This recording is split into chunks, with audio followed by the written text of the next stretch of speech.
श्रीगुरुभ्यो नमः। हरिः ॐ। वक्रतुण्डमहाकाय कोटिसूर्यसमप्रभा निर्विघ्नं कुरु मे देव सर्वकार्येषु सर्वदा। वागर्थाविव सम्पृक्तो वागर्थप्रतिपत्तये जगतः पितरौ वन्दे पार्वती परमेश्वरो। सर्वमङ्गलमाङ्गल्ये शिवे सर्वार्थसाधिके शरण्ये त्र्यम्बके गौरि नारायणि नमोऽस्तुते। ॐ सर्वारुणानवद्याङ्गी सर्वाभरणभूषिता सर्वारुणानवद्याङ्गी सर्वाभरणभूषिता शिवकामेश्वराङ्कस्था शिवा स्वाधीनवल्लभा शिवकामेश्वराङ्कस्था शिवा स्वाधीनवल्लभा सर्वारुणानवद्याङ्गी सर्वाभरणभूषिता शिवकामेश्वराङ्कस्था शिवा स्वाधीनवल्लभा सुमेरुमध्यशृङ्गस्था श्रीमन्नगरनायिका सुमेरुमध्यशृङ्गस्था श्रीमन्नगरनायिका चिन्तामणिगृहान्तस्था पञ्चब्रह्मासनस्थिता चिन्तामणिगृहान्तस्था पञ्चब्रह्मासनस्थिता सुमेरुमध्यशृङ्गस्था श्रीमन्नगरनायिका चिन्तामणिगृहान्तस्था पञ्चब्रह्मासनस्थिता महापद्माटवी संस्था कदम्बवनवासिनी महापद्माटवी संस्था कदम्बवनवासिनी सुधासागरमध्यस्था कामाक्षी कामदायिनी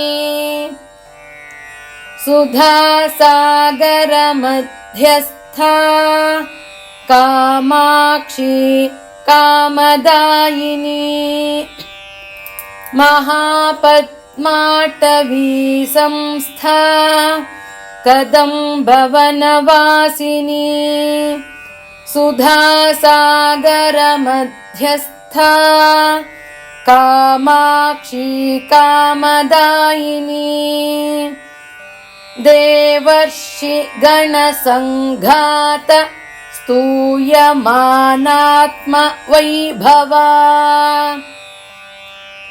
देवर्षिगणसङ्घात स्तूयमानात्मवैभवा भण्डासुरवधोद्युक्त शक्तिसेनासमन्विता भण्डासुरवधोद्युक्त शक्तिसेनासमन्विता देवर्षिगणसङ्घात स्तूयमानात्मवैभवा भण्डासुरवधोद्युक्त शक्तिसेनासमन्विता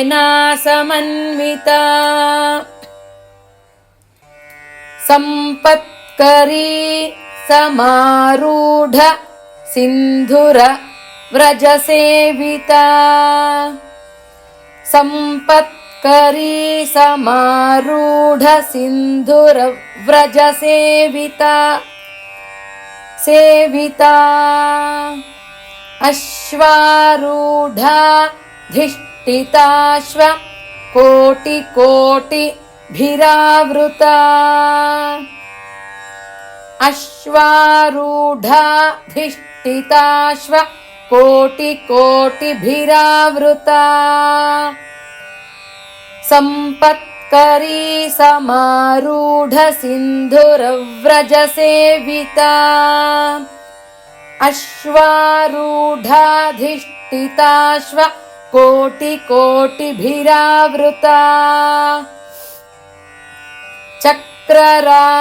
चक्रराजरथारूढ सर्वायुध परिष्कृता चक्रराजरथारूढ सर्वायुध परिष्कृता गेयचक्ररथारूढ मन्त्रिणी परिसेविता गेयचक्ररथारूढ मन्त्रिणी परिसेविता चक्रराजरथारूढ सर्वायुध परिष्कृता गेयचक्ररथारूढ मन्त्रिणी परिसेविता गिरिचक्ररथारूढ दण्डनाथा पुरस्कृता गिरिचक्ररथारूढ दण्डनाथा पुरस्कृता ज्वालामालिनिकाक्षिप्त वह्निः प्राकार मध्यगा ज्वालामालिनिकाक्षिप्त वह्निः प्राकार मध्यगा गिरिचक्ररथारूढ दण्डनाथा पुरस्कृता ज्वालामालिनिकाक्षिप्त वह्निः प्राकार मध्यगा भण्डसैन्यवधोद्युक्त शक्तिविक्रमहर्षिता भण्डसैन्यवधोद्युक्त शक्तिविक्रमहर्षिता नित्यापराक्रमाटोपनिरीक्षण समुत्सुका नित्यापराक्रमाटोपनिरीक्षण समुत्सुका भण्डसैन्यवधोद्युक्त शक्तिविक्रमहर्षिता नित्यापराक्रमाटोपनिरीक्षण समुत्सुका भण्डपुत्रवधोद्युक्त बाला विक्रमनन्दिता भण्डपुत्रवधोद्युक्त बाला विक्रमनन्दिता मन्त्रिण्यम्बा विरचित विषङ्गवधतोषिता मन्त्रिण्यम्बा विरचित विषङ्गवधतोषिता भण्डपुत्रवधोद्युक्त बाला विक्रमनन्दिता मन्त्रिण्यम्बा विरचित विषङ्गवधतोषिता विशुक्रप्राणहरण वाराही वीर्यनन्दिता विशुक्रप्राणहरण वाराही वीर्यनन्दिता कामेश्वरमुखालोककल्पित श्रीगणेश्वरा कामेश्वरमुखालोककल्पित श्रीगणेश्वरा विशुक्रप्राणहरण ಪ್ರಾಣಹರಣ ವಾರಾಹಿ ವೀರ್ಯನಂದಿತಾ ಕಾಮೇಶ್ವರ ಮುಖಾಲೋಕ ಕಲ್ಪಿತ ಶ್ರೀ ಗಣೇಶ್ವರ ಮಹಾಗಣೇಶ ನಿರ್ಭಿನ್ನ ವಿಘ್ನಯಂತ್ರ ಪ್ರಹರ್ಷಿತ ಮಹಾಗಣೇಶ ನಿರ್ಭಿನ್ನ ವಿಘ್ನಯಂತ್ರ ಪ್ರಹರ್ಷಿತ. ಹರಿ ಓಂ ಬಂಧುಗಳೇ, ಈ ತರಗತಿಯಲ್ಲಿ ನಾವು ಲಲಿತಾ ಸಹಸ್ರನಾಮ ಕಲಿಕೆಯ ಹಾದಿಯಲ್ಲಿ ಶ್ಲೋಕ 21ರಿಂದ 30ರವರೆಗೆ ಅಭ್ಯಾಸ ಮಾಡಿದ್ದೀವಿ. ಮುಂದಿನ ತರಗತಿಗೆ ನಾವು ಹೋಗುವ ಇಚ್ಛಾಶಕ್ತಿ ಕೊಡುವಮ್ಮ ತಾಯಿ ಅಂತ ನಾವು ಕೇಳ್ತಾ 31ನೇ ಶ್ಲೋಕದ ಒಂದು ಸಾಲನ್ನು ಒಂದು ಬಾರಿ ಹೇಳಿದ್ದೀವಿ.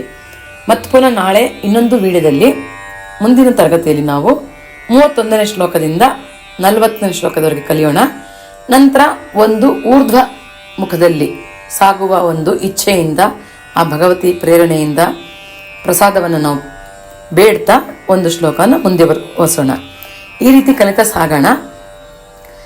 ದಯಮಾಡಿ ಯಾರಿಗೆಲ್ಲ ಇದು ತಲುಪಿದೆಯೋ ಅವರು ಅದನ್ನು ಕಲಿಯೋ ಇಚ್ಛೆಯಿಂದ ಕುಳಿತಿರೋವರೇ ಆಗಿರ್ತೀರಿ ಅಂತ ನನ್ನ ನಂಬಿಕೆ. ಈ ಕಲಿಯುವ ಹಾದಿನಲ್ಲಿ ನಾವು ಏನು ರೀತಿ ನಾವು ಹೇಳ್ಕೊಟ್ಟಿದ್ದೀವಿ ಆ ಉಚ್ಚಾರಣೆನ 100% 2 ಬಾರಿ 3 ಬಾರಿ ಪಾಸ್ ಮಾಡಿ ಅದನ್ನು ಮೊದಲು ಪದಗಳನ್ನು ನಾವು ಉಚ್ಚಾರಣೆ ಕರೆಕ್ಟಾಗಿ ಮಾಡ್ಕೊಳ್ಬೇಕು.